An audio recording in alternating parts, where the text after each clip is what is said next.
அன்புக்குரியவர்களே, எல்லா வருடங்களிலும் வருடங்கள் வருகிறது, வருடங்கள் போகிறது.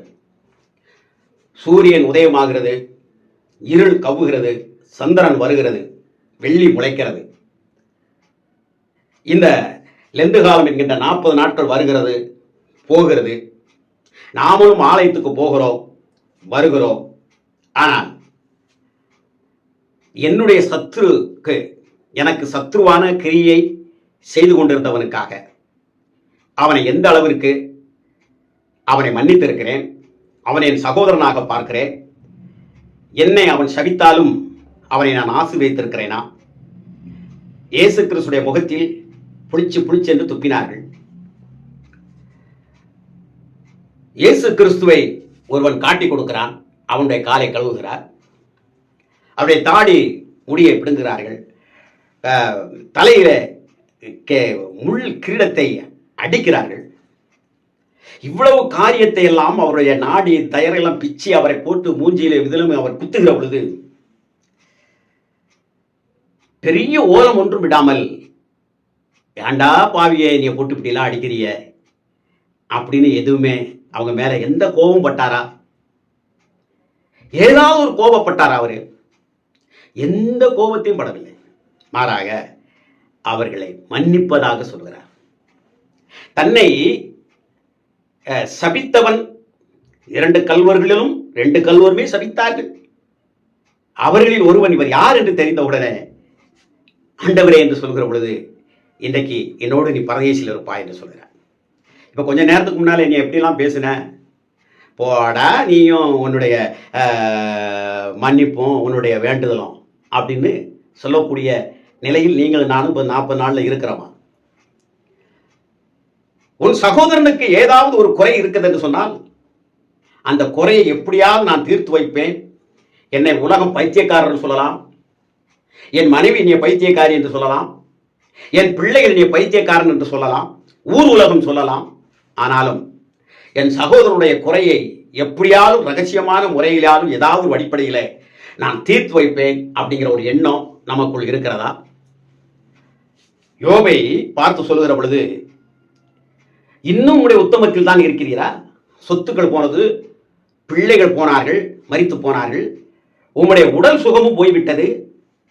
அப்படி இருந்தும் நீர் உடைய உத்தமத்தில் இருந்து கொண்டிருக்கிறார், இன்னும் சோத்திரம் பண்ணி கொண்டிருக்கிறீரா, இன்னும் ஜபம் பண்ணி கொண்டிருக்கிறீரா?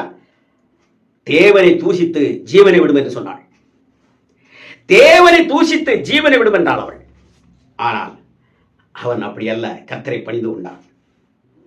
அப்படியானால் இந்த 40 நாட்கள் முடிந்த பின்பு, இந்த 40 நாட்களுக்கு ஊடாக நான் கடந்து வருகிற பொழுது என்னுடைய கிரியைகள் எப்படி இருக்கு, என்னுடைய எண்ணம் எப்படி இருக்கிறது, என்னுடைய சிந்தனைகள் எப்படி இருக்கிறது என்பதை யோசித்து பார்க்க வேண்டும். சபையிலே பிரசங்கிக்கின்ற பொழுது அப்படியே முழிச்சுட்டு இருப்பாங்க, அப்படியே முழிப்பாங்க, அப்படியே முழிப்பாங்க. எங்க எண்ணம் முறை அங்கே இருக்கு தெரியுமா? ராமேஸ்வரம் கடல், தோப்பு, நேற்று வச்ச மீன் குழம்பு, அந்த சட்டி. இந்த ஆளு பிரசங்கத்தை நீட்டிக்கிட்டே போறாரே, கறிக்கடையில் கறி இல்லாமல் போயிருமே. இப்படிப்பட்ட அந்த மதில் மேல் என்ற பூனை மாதிரி அப்படின்னு நின்றுக்கிட்டு அங்கிட்ட இப்படித்தான் பாய பார்த்துட்டு இருப்பாங்க, தவிர இங்கே வந்து ஊழியர் அப்படியே பார்த்துட்டு இருப்பாங்க. எண்ணமெல்லாம் ஆயிடும். சில நபர்கள்ட்ட நான் பேசும்போது சில காரியங்கள் ஆண்டவரை பற்றி எதை செய்யும்போது அப்படியே தூங்கு அப்படின்னு கொஞ்ச நேரத்துக்குள்ள ஒரு 5 நிமிஷத்துக்கு தூங்க ஆரம்பிச்சுருவாங்க, பேச ஆரம்பிச்சு ஆண்டவரை பற்றி. செவல்பட்டியில் இன்னைக்கு அவருடைய மகள்லாம் ஒரு பிரமாண்டமான ஊழியக்காரராக இருக்கிறாப்புல. அந்த ஒரு மூப்பர், பெரிய மூப்பர், அவர் என்ன சொல்வார் அப்படின்னா, நீங்கள் பைபிள் படிப்பீங்களா அப்படின்னு ஒரு நபர் ஒரு கேள்வி கேட்கிற பொழுது அவர் சொன்னார், பைபிள் படிப்பேன், தூக்கம் வரலினா, தூக்கம் வரலினா எடுத்து படிப்பேன், பைபிளை திறந்த உடனே எனக்கு தூக்கம் வந்துடும். அப்போ எப்படிப்பட்ட பேய் பிசாசு, அந்த அசுத்த ஆவி கிரியை செய்துன்னு அவருக்கு தெரியல. ஆனால் அது ஒரு பெருமையாக சொல்லி அப்படின்னு சொல்லி சிரிக்கிறாங்க.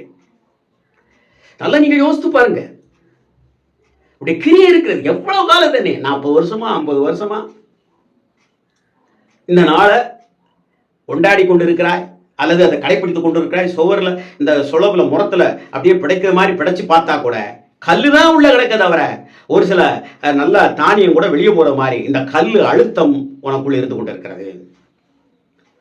அப்போ பேசி கொண்டு இருக்கின்ற பொழுது அப்படி அப்படி அப்படியே காணப்படுவாங்க. நிறைய பேர் இருக்காங்க, சில பேர் இருக்காங்க. அப்படின்னா இந்த ஆள் என்னது, நம்ம பேசுகிறத இந்த ஆள் கவனிக்கல. சில பேர்கிட்ட சொல்ல என்னத்தை யோசிச்சுட்டு இருக்க, நான் போறேன் அப்புறம் பேசலாம் அப்படின்னு கூட சொல்லியிருக்கேன். அப்போ பிரியமானவர்களே, இந்த 40 நாட்கள் சிந்தனை எப்படிப்பட்டதாக நீங்கள் அதை தெரிந்து கொண்டிருக்கிறீர்கள் என்பது ஒரு கேள்வியோட நீங்கள் இந்த நாளை நீங்கள் பயன்படுத்த வேண்டும். ஒரு தீர்மானம் எடுக்கணும். 40 நாள் முடிஞ்ச பிறகு இருக்கக்கூடாது. இன்னையிலிருந்து எனக்கு நான் யாரையும் சத்ருவா நினைக்க மாட்டேன், பிசாசை தவிர வேற யாரையும் சத்ருவா நினைக்க மாட்டேன் அப்படிங்கிற ஒரு எண்ணத்துக்குள்ள இதற்காக என்ன ஆண்டவரை என்ன பண்படுத்த என்னை பாதுகாத்தரலும். இதையா கிறிஸ்தவ ஜீவியம். இதான் ஆண்டவர்களுடைய சிந்தை நிறைவேற்றுவதாக இருக்கிறது. கர்த்தர் நம்மளை ஆசீர்வதிப்பாராக. ஆமென். நாளை தொடருவோம்.